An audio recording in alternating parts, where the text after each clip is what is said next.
RIAS was a radio and television station in the American sector of Berlin during the Cold War. It was founded by the U.S. occupational authorities after World War II in 1946 to provide the German population in and around Berlin with news and political reporting. History. By the end of 1945, the U.S. military administration in Allied-occupied Berlin decided to establish its own broadcasting system, after the Soviets had refused to provide airtime on the Berliner Rundfunk radio station, supervised by the U.S. Information Control Division. Broadcasting commenced on 7 February 1946.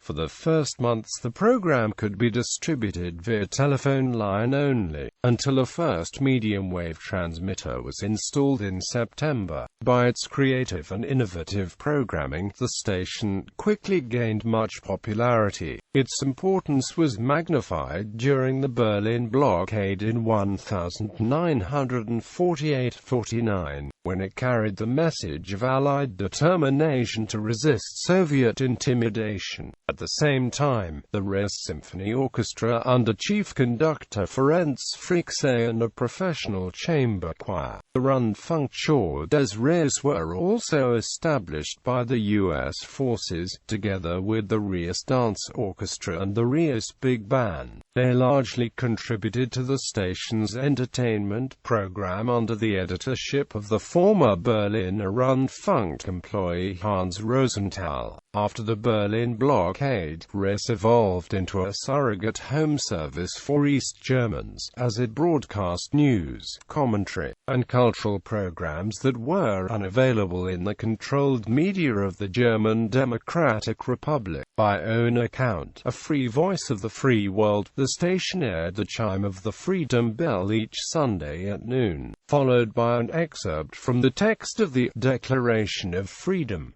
Listening to it in Soviet-controlled East Germany was discouraged. After the workers' riots in East Germany in 1953, which were the end result of the government's raising of food prices and factory production quotas, the communist government blamed the incident on RIAS and the CIA. Eventually RIAS was jointly funded and managed by the United States and West Germany, under the supervision of the United States Information Agency. From 1965 the station was staffed almost entirely with German employees, who worked under a small American management team. It maintained a large research component during the Cold War, and interviewed travelers from East Germany and compiled material from the East German communist media, and broadcast programs for specific groups in East Germany, such as youths, women, farmers, even border guards. RIAS had a huge audience in East Germany and was the most popular foreign radio service. This audience began to shrink only when West German television became widely available to viewers in East Germany. A second radio program, then called RIAS 2, was launched in 1953. It was remodeled as a youth radio station from 1985. Television. RIAS TV began broadcasting from West Berlin in August 1988.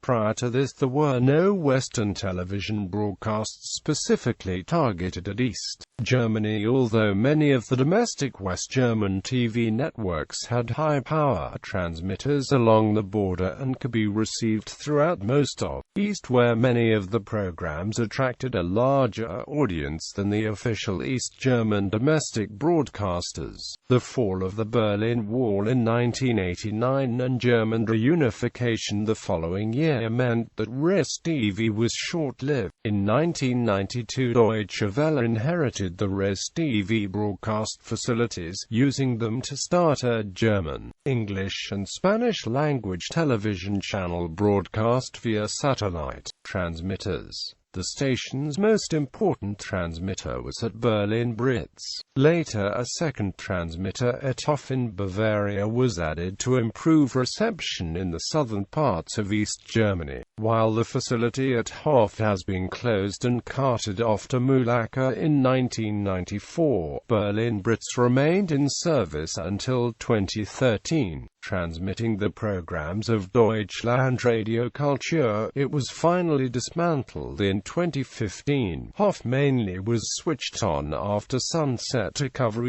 Germany by Skyway.